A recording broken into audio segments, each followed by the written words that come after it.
大家好，我是 Jenny， 欢迎来到沉思者 J。今天要说的这位女性，她让全世界的女人脱下马甲，她的名字变成了一种身份的象征，但她的人生远比一个包、一件外套复杂得多。她叫可可香奈儿，她曾经是修道院里的孤女，是夜总会里唱歌讨生活的女孩，后来变成整个时尚产业的规则制定者。她也曾经与敌军军官同床共枕，被自己的国家审问。今天我们就来说说这个女人如何用剪刀重写了女性的身体，也来看看她那段最不愿被提起的过去。1883年8月19日，加布利叶·香奈儿出生于法国索繆尔，家境贫困，父亲是四处奔波的小贩，母亲身体一直不好。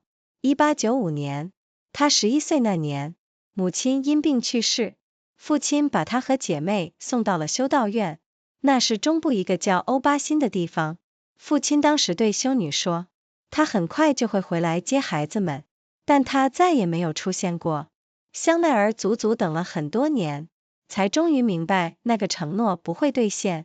这种被至亲遗弃的经验，后来也让他一辈子很少真正依赖任何人。香奈儿后来很少提起这段日子，她甚至不愿意用孤女这2个字。她告诉别人说那是几位穿灰黑衣服的姑姑收留了她，但修道院的日子确实在她身上留下了印记。白衬衫黑裙子，简朴到近乎严苛的生活作息，修女们教她们缝纫，教她们替嫁妆缝床单的边。没有人想到，这双在孤儿院学会拿针线的手，后来会拿着剪刀改写整个时尚史。修道院里有一扇彩色玻璃窗，窗上是2个交叠的圆形图案。香奈儿每天望着那扇窗长大，多年以后，她把那个交叠的图案设计成品牌标志，就是后来全世界都认得的双 C 标志。一个孤儿院的窗花，变成了一个时尚帝国的符号。18岁之后，香奈儿离开了修道院，她做过裁缝店的助手，晚上到木兰镇的小酒馆驻唱赚外快。她唱的其中一首歌，歌词里反复出现一个字可可，从那时起，大家就叫她可可。本名加布利叶反而渐渐被人淡忘。在木兰镇驻唱期间，她结识了一位富有的骑兵军官，名叫艾提安·巴森，他邀请他搬进他的城堡生活。香奈儿在那里接触到了上流社会的生活方式，也第一次真正见识到有钱人的世界如何运作。在巴森的庄园里，香奈儿学会了骑马，她坚持要像男人一样跨坐在马背上，不愿意用当时淑女惯用的侧坐姿势。这个小小的坚持，其实已经预告了她一生的性格。她从不喜欢让身体被规矩绑架，也是在巴森的圈子里，她遇见了另一个男人，名叫亚瑟·卡佩尔，大家都叫他男孩卡佩尔。他和巴森不同，他真正看见了香奈儿身上的才华。卡佩尔出资让香奈儿在巴黎开了第一间帽子店，时间是1910年，店名就叫香奈儿时装屋，这是他事业真正的起点。1913年，卡佩尔又资助他在诺曼底的度假小镇多维尔开了分店，就是在多维尔，香奈儿做出了他人生第一个真正革命性的决定。当时欧洲女性的服装仍然被束缚马甲和层层裙撑绑架，呼吸困难，行动不便，只为的是符合当时对女性身形的想象。香奈儿有一天觉得冷，随手拿了一件本来是男性内衣布料的针织棉毛料做的上衣穿上，没想到那份自在感让他灵光一闪。他开始用这种原本廉价又不起眼的针织布料，剪裁出宽松的洋装和外套，不用马甲，不用裙撑，女人终于可以在里面自由呼吸，自由行走，自由奔跑。短短几年之内，多维尔那些原本穿着厚重蕾丝礼服的贵妇们，开始抢注定做香奈儿的针织装。他们发现，原来简单也可以很优雅，原来舒适和美丽并不冲突。这场悄悄发生在海边小镇的变革，最终改变了整个世纪女性穿衣服的方式。1914年，第一次世界大战爆发，欧洲的纺织产业陷入混乱，高级丝绸和精致蕾丝变得稀缺又昂贵，原本被视为廉价布料的针织棉毛料反而供应充足。战争意外帮了香奈儿一把，让她选用的布料变成一种务实又聪明的选择。1915年，她又在靠近西班牙边境的比亚里兹开了第3间店，这一次规模更大，等级也更高，正式成为一间高级定制服时装屋。战争期间，许多有钱的欧洲贵族逃难到这里，香奈儿的生意反而因此更加兴旺。这个时期，香奈儿也开始结交巴黎艺文圈的朋友，他替俄罗斯芭蕾舞团设计舞台服装，和作曲家史特拉文斯基，还有诗人剧作家考克多都成了挚友。他的世界早已从裁缝店扩展到整个艺术圈，香奈儿的事业蒸蒸日上。他和卡佩尔之间的感情也很深厚，但两人始终没有走入婚姻。卡佩尔最终娶了别人。1919年12月22日，一个对香奈儿而言毁灭性的日子到来了。卡佩尔在开车时发生车祸，当场身亡。香奈儿后来说，失去卡佩尔，他等于失去了一切。他把自己关在房间里，把墙壁漆成他记忆中他喜欢的颜色，用这种方式纪念他。但他没有让悲伤击垮他的事业，他把痛苦转化成工作的动力。接下来的10年，是他创作力最旺盛的时期。1921年，他找了调香师恩尼斯·鲍尔为他调制香水，两人尝试了超过80种原料，做出10款配方让他挑选，他最后选中了第5款，于是这款香水就叫做香奈儿5号。这款香水打破了当时香水业的传统，过去的香水多半只用单一花香，香奈儿5号却用了复杂的合成分子，气味层次前所未有的丰富，后来成为全球销售最好的香水之一。1920年代中期，香奈儿推出了另一件影响深远的作品，一件简单到极致的黑色连身裙，没有多余的装饰，剪裁利落，可以白天穿也可以晚上穿。当时的时尚杂志形容这件洋装，说它就像福特汽车的黑色车身一样，简单、普及，但充满现代感。这件洋装后来被称为小黑裙，成为至今仍影响全球女装设计的经典款式。它同时也把男性花呢西装的剪裁引入女装，把珍珠和人造宝石变成日常配件，让假珠宝第一次登上了时尚的殿堂，不再只有真金真钻才叫优雅。1920年代到1930年代之间，香奈儿和英国西敏公爵交往了将近10年。公爵是当时欧洲数一数二的富豪，外界都在等他嫁入豪门的消息，但香奈儿最终婉拒了公爵的求婚。他说过一句流传很广的话，西敏公爵夫人可以有很多位，可可香奈儿却只有一个。同一时期，他和另一位设计师施亚帕雷利展开了长达多年的较劲。施亚帕雷利走的是超现实主义的夸张路线，香奈儿始终坚持简约利落的风格。两人的竞争被媒体称为时尚界的世纪之战，也让整个巴黎时尚圈的创意水准被推向新的高度。1932年，香奈儿还推出过一系列真钻石高级珠宝，向外界证明她不只会做假珠宝，真正的顶级工艺她同样做得到。1933年前后，她与插画家保罗·伊里布订了婚，两人感情很好，但伊里布在一场网球赛中突然心脏病发，就倒在香奈儿自己家的球场上，当场离世。这是继卡佩尔之后，他人生中第2次遭遇挚爱猝逝的打击。1936年，法国爆发大规模的成衣业罢工潮，香奈儿的员工也加入了罢工行列，要求更好的待遇与工作条件。香奈儿对此极度愤怒，他一向认为自己亲手栽培了这些工人，这场劳资冲突让他对经营时装屋的热情大打折扣。也为3年后她决定关厂遣散员工埋下了伏笔。到了1930年代末，香奈儿已经是巴黎时尚界最有权势的女人之一，她的事业版图横跨服装、香水、珠宝，雇佣了数千名员工。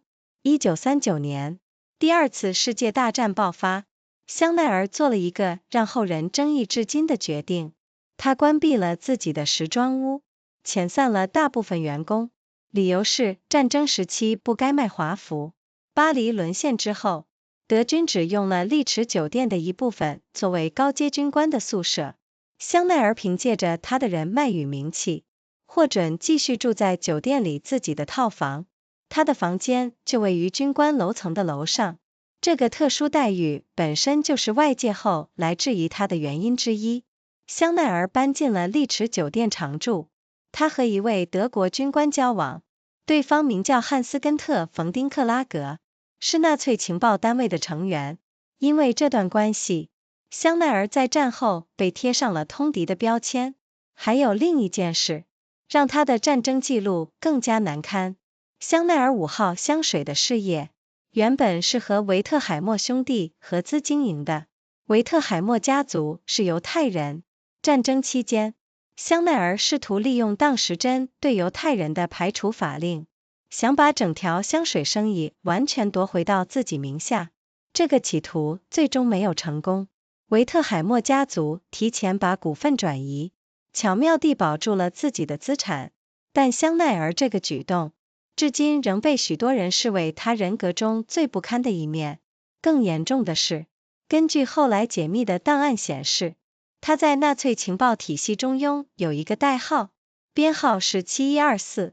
1943年到1944年之间，香奈儿涉入了一项被称为模特帽行动的秘密计划。他试图利用自己和丘吉尔之间的私交，替一批想要求和的纳粹军官传话，希望能提早结束战争。这项计划的细节极其复杂，牵涉到一位他安排从意大利监狱室放出来的友人，两人一起前往西班牙马德里，准备把信件转交给英国大使馆。但这位友人最终反而向外界指控香奈儿和同伙是德国间谍，整个计划瞬间崩溃。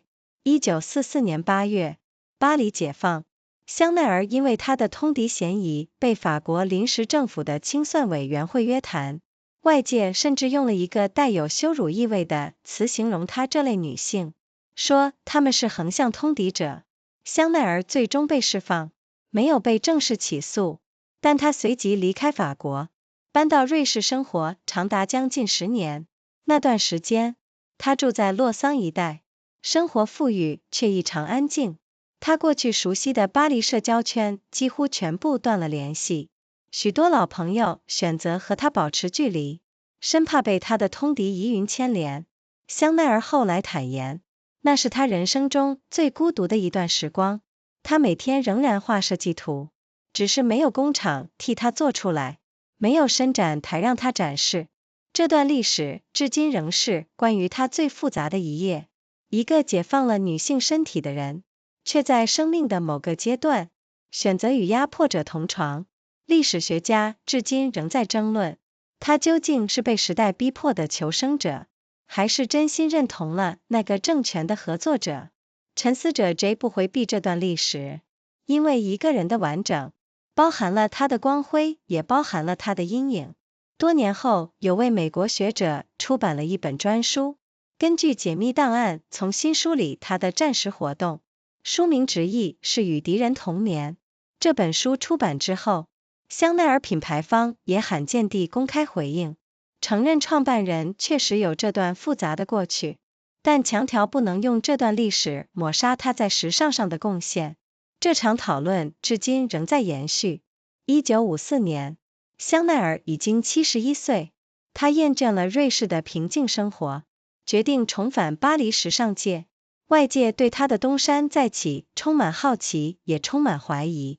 她在2月推出了睽违15年的第一场时装秀，评论界的反应相当冷淡，许多法国媒体甚至带着嘲讽的语气，说这位老太太已经跟不上时代。香奈儿没有因此退缩，她坚持自己的剪裁美学，简单的线条，利落的外套，舒适的机能性剪裁，转击出现在大西洋的另一端。美国的时尚买家和媒体开始注意到她的作品，他们发现，这种简洁利落的风格，正好符合战后女性走进职场的需求。到了1955年前后，香奈儿的设计重新席卷了整个时尚界。那款经典的斜纹软呢外套，搭配金色纽扣和链条肩带的手提包，成为全球女性衣柜里的必备单品。这段期间还有一件趣事流传至今。有记者访问当时最红的女星玛丽莲·梦露，问她晚上睡觉穿什么。梦露回答说，她身上只穿着低香奈儿5号。这句话瞬间传遍全球，让这款香水的知名度又往上推了一大截。她曾经说过一句广为流传的话，时尚会退流行，风格却永远不会。这句话后来成为她整个设计哲学最精准的总结。她还说过另一句话，真正的奢华必须让人穿得舒服，不舒服的衣服不配叫做奢华。这个信念贯穿了她一辈子的作品，从最早在多维尔的针织装，到晚年的斜纹软的套装，从来没有改变过。她也留下一句关于香水的名言，一个女人应该把香水擦在她希望被亲吻的每一个地方。这句话幽默中带着挑衅，也很符合她一贯敢言的个性。晚年的香奈儿依然每天工作，她住在丽池酒店里，不断修改设计图稿，亲自监督每一件作品的剪裁细节，对品质的要求近乎苛刻。身边工作过的人都说她是出了名的严厉老板，一件外套的缝线要拆了重来10几次，她才会点头满意。她烟不离手，常常工作到深夜，助理们私下都说跟她共事像打仗。但也正是这种近乎偏执的坚持，成就了香奈儿这个名字代表的品质保证。1971年1月10日，星期天，香奈儿在丽池酒店的房间里去世，享年87岁。据说她过世前一天，还在准备隔天要出门的行程。当天晚上，她感到身体不适，女仆上前照顾她。香奈儿对她说了最后一句话，你看，人就是这样死的。说完不久，她就在睡梦中安静地离开了。她的葬礼在洛桑举行，许多当年一起工作过的模特儿，穿着她设计的经典服装出席送她最后一程。香奈儿终身未婚，也没有留下自己的子女，但她有一位视如己出的侄子安德烈·帕拉斯。从他年幼时起，香奈儿就全额负担他的教育与生活费用，两人感情极深，外界甚至一度传言帕拉斯其实是他的亲生儿子，只是用侄子的身份对外公开。真相如何，香奈儿始终没有正面回答过，但他对这个孩子的疼爱，是他复杂人生里少数毫无争议的温柔。回顾香奈儿的一生，我们看到好几个难以简单归类的面向。第一，她是彻底的自我创造者，从修道院孤女到唱歌女孩，从情妇到时尚帝国的创办人，她从来没有依靠出身，每一步都是靠自己的判断和手艺走出来的。第二，她重新定义了女性的身体与自由，在她之前，优雅等于束缚，在她之后，优雅可以等于舒适。这场革命看似只是关于布料和剪裁，其实是关于女性能不能自主决定自己的身体要如何呈现。今天无数职场女性穿着利落的套装出门工作，其实都在延续她当年立下的原则，衣服应该让人往前走，而不是把人困在原地。第三，她提醒我们评价一个人不能只看单一面相，她给了女性前所未有的自由，却也在战争最黑暗的年代做出让后人难以原谅的选择。真正诚实地认识一个历史人物，需要同时看见他的贡献与他的缺陷，不美化，也不简化。香奈儿曾说，一个女人如果没有香水，就没有未来。这句话听起来像是广告词，但也可以理解成她一生的隐喻。她始终相信，女人值得为自己创造一个属于自己的未来，不管那个未来需要付出什么样的代价。她留下的不只是一个品牌，而是一众关于女性可以如何存在于这个世界的全新想象。这个想象里有光荣，也有阴影，而或许正因为如此，她的故事才值得我们一再重新讲述。她过世之后，品牌交由后来的设计师卡尔拉格斐接手。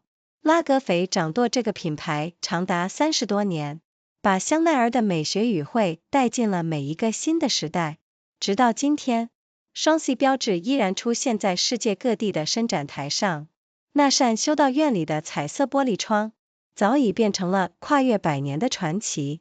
近年来，伦敦的维多利亚与亚伯特博物馆还为他举办过大型回顾展，展出他一生的设计手稿与作品。数十万观众排队入场，证明了将近1个世纪之后，他的美学语言依然让人着迷。我们下次见咯。Hello everyone, I am Jenny. Welcome to Thinker J. Today we are talking about a woman who freed women everywhere from the corset. Her name became a symbol of identity itself. But her life was far more complicated than a handbag or a jacket. Her name was Coco Chanel. She was once an orphan girl raised in a convent. She once sang for tips in a nightclub just to get by. She later became the person who rewrote the rules of an entire industry. And she also, for a period, shared a bed with an enemy officer and was interrogated by her own country afterward. Today we are going to look at how this woman used a pair of scissors to rewrite the female body. And we are also going to look honestly at the part of her past she least wanted anyone to bring up. Very few figures in the history of fashion managed to be, at the same time, this inspiring and this troubling, and that tension is exactly why her story still matters. Gabrielle Chanel was born on August 19, 1883, in Saumur, France. Her family was poor. Her father was a traveling peddler. Her mother was chronically ill. In 1895, when Gabrielle was 11 years old, her mother died of illness. Her father sent her and her sisters to a convent orphanage in a place called d'Aubazine in central France. Chanel rarely spoke about this period later in life. She refused to even use the word orphan. She told people instead that a few aunts dressed in gray and black had taken her in. But the convent years left their mark on her. White blouses, black skirts, a daily routine that was simple to the point of severity. The nuns taught the girls to sew. They learned to hem sheets for their future trousseaux. No one could have guessed that the hands trained to hold a needle in an orphanage would one day hold a pair of scissors that reshaped the entire history of fashion. Her father reportedly told the nuns at the time that he would return for his daughters very soon. He never came back. Chanel waited for years before she finally accepted that the promise would never be kept. This experience of being abandoned by her closest family members shaped her for the rest of her life. She rarely allowed herself to truly depend on anyone again. The convent had a stained glass window. On it were 2 overlapping circular shapes. Chanel grew up looking at that window every single day. Years later, she turned that overlapping shape into her brand emblem, the interlocking double C that the entire world now recognizes. A window pane from an orphanage became the symbol of a fashion empire. After turning 18, Chanel left the convent. She worked as an assistant in a tailor shop. In the evenings she sang in a small cabaret in the town of Moulins to earn extra money. One of the songs she performed repeated a single word over and over. That word was Coco. From that point on, everyone called her Coco. Her birth name Gabrielle gradually faded from use. During her time singing in Moulins, she met a wealthy cavalry officer named Etienne Balsan. He invited her to move into his country estate. There Chanel got her first real exposure to high society and saw for the first time how the world of the wealthy actually operated. At Balsan's estate, Chanel learned to ride horses. She insisted on riding astride like a man rather than side saddle, the position considered proper for a lady at the time. This small insistence already foreshadowed the character she would carry through her entire life. She never liked having her body dictated to by convention. It was also within Balsan's social circle that she met another man, Arthur Capel, known to everyone as Boy Capel. Unlike Balsan, Boy genuinely saw the talent inside Chanel. Capel financed Chanel's first millinery shop in Paris in 1910. The shop was named Chanel Modes. This was the true beginning of her career. In 1913, Capel financed a second boutique for her in the Normandy resort town of Deauville. It was in Deauville that Chanel made the first truly revolutionary decision of her life. At the time, European women's clothing was still held hostage by tight corsets and layers of petticoats. Breathing was difficult. Movement was restricted. All of this existed simply to conform to the era's imagination of what a woman's figure should look like. One day Chanel felt cold and grabbed a jersey top, a knit fabric that had originally been used for men's undergarments. The comfort she felt in that moment sparked an idea. She began cutting loose dresses and jackets out of this once cheap and unremarkable jersey fabric. No corset needed. No petticoat needed. Women could finally breathe freely underneath their clothes. They could walk freely. They could run freely. Within just a few years, the wealthy women of Deauville, who had once worn heavy lace gowns, were lining up to order Chanel's jersey outfits. They discovered that simplicity could be elegant too. They discovered that comfort and beauty were not in conflict after all. What made this shift remarkable was that Chanel was not simply inventing a new silhouette out of thin air. She was taking a fabric considered fit only for laborers and undergarments and elevating it, through cut and proportion alone, into something a duchess would be proud to wear on a public promenade. That single act of reclassification, turning the humble into the desirable, would become the pattern she repeated again and again throughout her career, whether with jersey, with costume jewelry, or with tweed. This quiet revolution that began in a small seaside town ultimately changed the way women dressed for the rest of the century. When the First World War broke out in 1914, the European textile industry fell into chaos. Fine silk and delicate lace became scarce and expensive. Jersey knit, once considered a cheap fabric, remained in ample supply. The war accidentally worked in Chanel's favor, turning her choice of material into something that looked both practical and remarkably clever. In 1915, she opened a third shop in Biarritz, near the Spanish border. This one was larger in scale and higher in standing, formally established as a haute couture fashion house. Many wealthy European aristocrats fled to this region to escape the war, and Chanel's business flourished even more because of it. During this same period, Chanel began forming friendships within Paris artistic circles that were, at the time, among the most experimental and provocative in all of Europe. She designed stage costumes for the ballets Russes, the company whose earlier premiere of The Rite of Spring had famously caused a riot in the concert hall. She became close friends with the composer Igor Stravinsky, whom rumor later linked to her romantically as well, and with the poet and playwright Jean Cocteau, whose surreal imagination matched her own appetite for reinvention. Her world had already expanded far beyond a tailor shop into the entire world of the arts, and these friendships would shape her sense of what fashion itself could aspire to be, not merely clothing, but a form of modern art in its own right. Chanel's career flourished.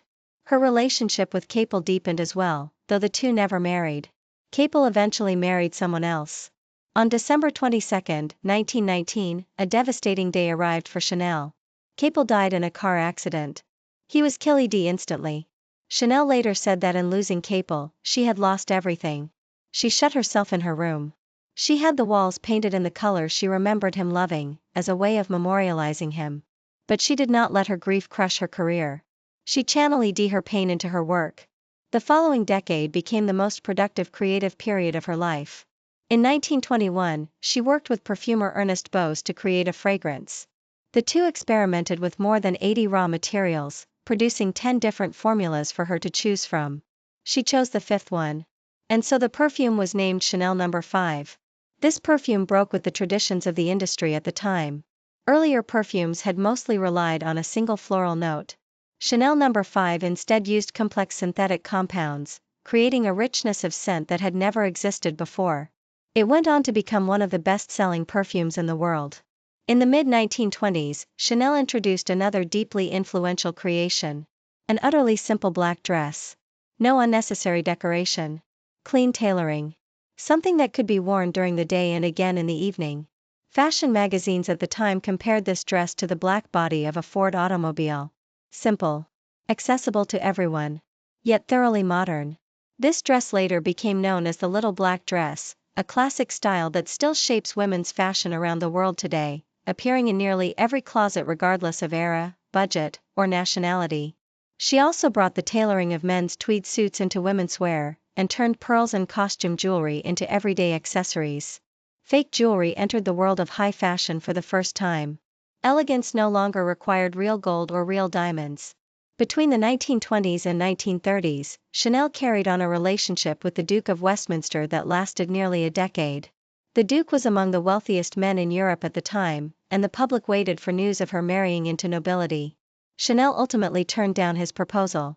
She reportedly said there had been several Duchesses of Westminster, but there was only one Coco Chanel, a line that captured both her wit and her unwillingness to trade an identity she had built herself for a title that would have swallowed it whole.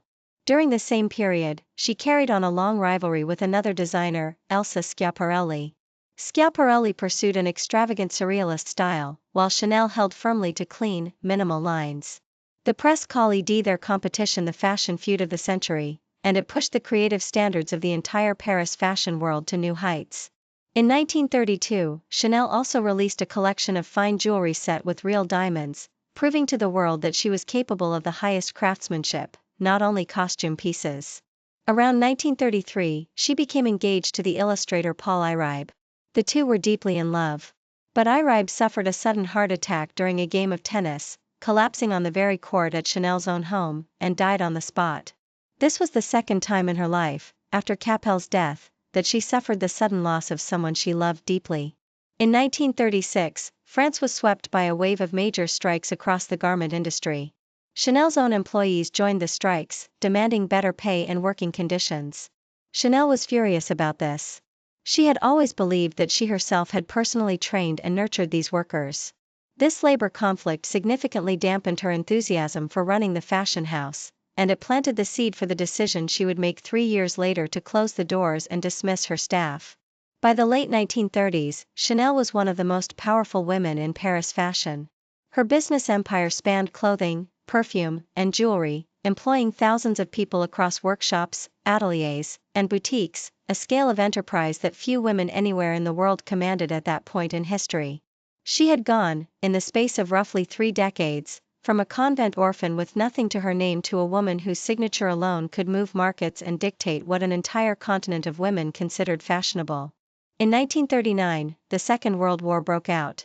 Chanel made a decision that remains controversial to this day. She closed her fashion house and dismissed most of her staff, reasoning that fine clothing had no place during wartime. After the fall of Paris, the German army requisitioned part of the Ritz Hotel to house senior officers. Because of her personal connections and her fame, Chanel was permitted to keep living in her own suite there. Her room sat on a floor directly above the officers' quarters. This special privilege alone became, in later years, one of the reasons the public came to view her with suspicion. Chanel moved into the Ritz Hotel and lived there long term. She began a relationship with a German officer named Hans Gunther von Dinklage, a member of Nazi intelligence. Because of this relationship, Chanel was branded a collaborator after the war. There was another matter that made her wartime record even more troubling. The business behind Chanel No. 5 had originally been run as a partnership with the Wertheimer brothers, who were Jewish. During the war, Chanel attempted to use the anti-Jewish exclusion laws of the period to seize full control of the perfume business for herself. The attempt ultimately failed, since the Wertheimer family had already transferred their shares in advance, cleverly protecting their assets.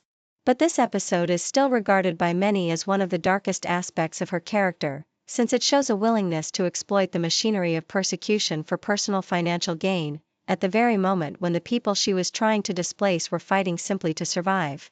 More seriously, according to documents later declassified, she held a code name within the Nazi intelligence system. Her identifier was Agent F7124. Between 1943 and 1944, Chanel became involved in a secret plan known as Operation Model Hut. She attempted to use her personal connection to Winston Churchill to relay a message on behalf of a group of Nazi officers seeking an early end to the war. The details of this plan were extremely complicated. It involved a friend Chanel had arranged to have released from an Italian prison. The two traveled together to Madrid, intending to hand a letter over to the British embassy.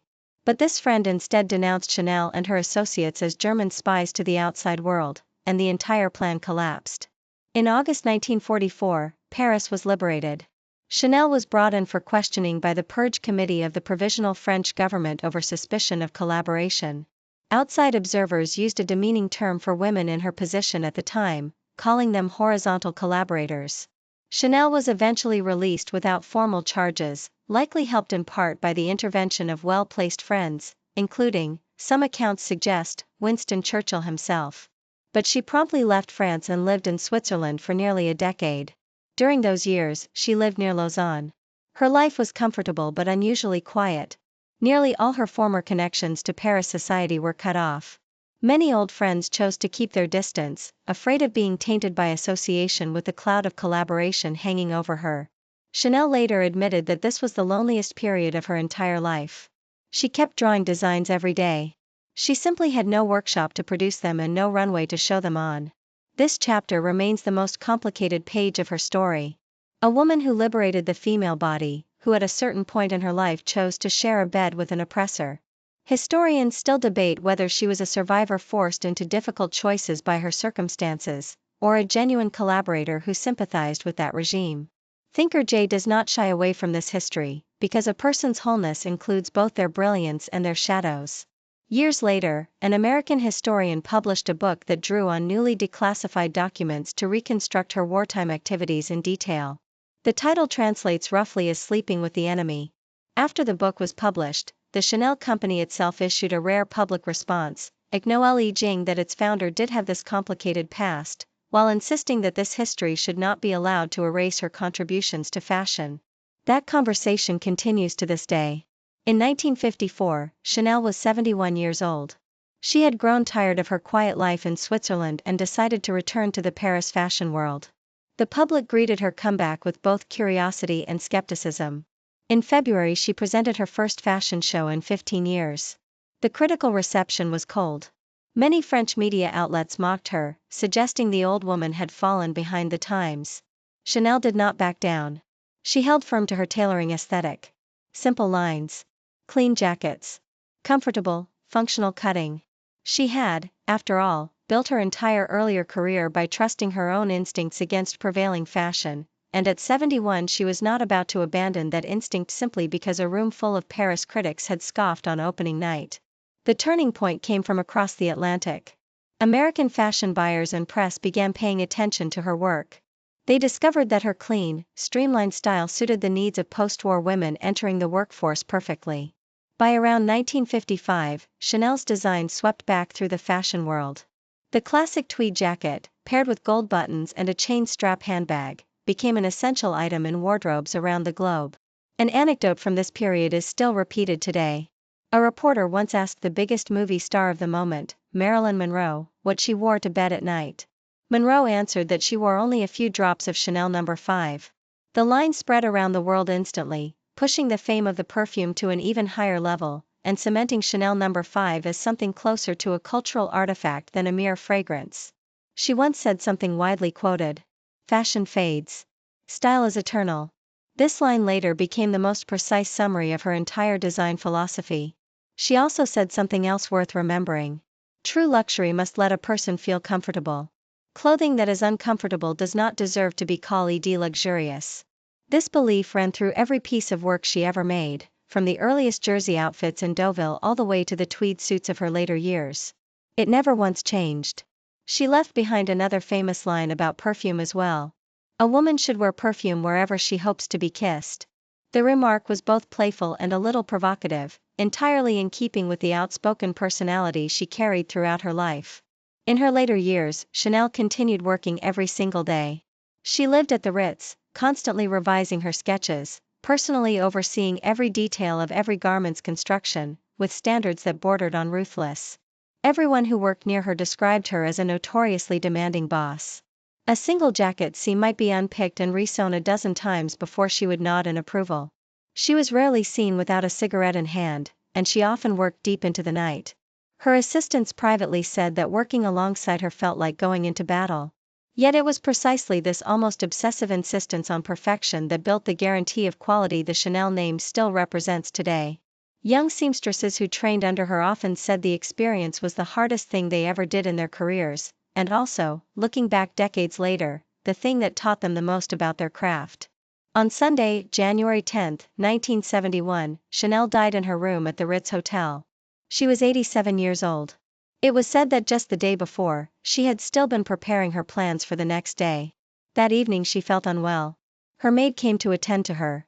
Chanel spoke her final words to her. "You see," she said, "this is how one dies. Not long after, she passed away quietly in her sleep, closing out a life that had run, from beginning to end, on her own uncompromising terms. Her funeral was held in Lausanne. Many models who had worked with her over the years attended, wearing her classic designs to send her off. Chanel never married, and she never had children of her own. But she had a nephew, André Palas, whom she treated as though he were her own son. From the time he was a small child, Chanel personally covered the full cost of his education and his living expenses. The bond between them ran extremely deep, so deep that rumors circulated for years suggesting Palas may in fact have been her biological son, presented to the world under the label of nephew instead. Chanel never directly answered the question either way. Whatever the truth may have been, the tenderness she showed this child remains one of the few genuinely uncontested parts of her otherwise complicated life. Looking back on Chanel's life, several dimensions resist easy categorization. First, she was a complete self-creation. From orphan girl to cabaret singer, from mistress to founder of a fashion empire, she never relied on her origins. Every step forward came from her own judgment and her own skill. She had no family fortune behind her, no formal education in design, no institutional backing of any kind. What she had instead was an unusually precise eye, a willingness to trust her own taste even when it contradicted everyone around her, and a stubbornness that refused to accept any door as permanently closed. Second, she redefined the female body and female freedom. Before her, elegance meant restriction. After her, elegance could mean comfort. This revolution looked like it was only about fabric and tailoring. In truth, it was about whether women could decide for themselves how their own bodies would be presented to the world. Countless women today walk into their workplaces wearing sharp, clean tailored suits, and in doing so they are, whether they realize it or not, continuing the principle she first established. Clothing should let a person move forward. It should never trap a person in place. Third, she reminds us that judging a person cannot rest on a single dimension. She gave women a freedom they had never known before. And she also, during the darkest years of the war, made choices that later generations find difficult to forgive. Honestly understanding a historical figure requires seeing both their contributions and their flaws at the same time. Without romanticizing. Without simplifying. It would be far easier, of course, to tell only one half of this story, either the inspiring tale of the orphan who conquered Paris, or the cautionary tale of the collaborator who tried to profit from persecution. Thinker J believes the harder, more honest path is to hold both halves at once, and to let the discomfort of that fuller picture teach us something real about how complicated an actual human life can be. Chanel once said that a woman without perfume has no future. It sounds like an advertising line. But it can also be understood as a metaphor for her entire life. She always believed that a woman deserved to create a future of her own choosing, whatever the cost of that future might turn out to be. What she left behind is not only a brand.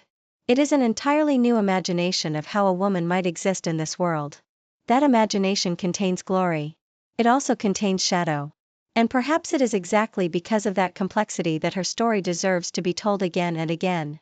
After her death, the house was taken over by designer Karl Lagerfeld. Lagerfeld steered the brand for more than 3 decades, carrying Chanel's design vocabulary forward into one new era after another. To this day, the interlocking double C still appears on runways around the world. That stained glass window from the orphanage has become a legend spanning more than a century. In recent years, the Victoria and Albert Museum in London mounted a major retrospective devoted to her, displaying her design sketches and garments across her entire career, from the earliest jersey pieces made in a converted seaside shop to the tailored suits she was still perfecting in her final years. Hundreds of thousands of visitors lined up to see it, proof that nearly a century later, her visual language still holds people captivated, even as museum placards alongside the garments now also acknowledge age, openly, the wartime chapter she spent decades trying to leave in the past. Standing back from all of it, what remains most striking about Chanel is not simply that she succeeded, but that her success and her failures were never separable from one another. The same fierce self-reliance that let an orphan girl claw her way into the highest circles of Paris society is the very trait that, decades later, made her willing to strike a deal with occupiers rather than lose what she had built.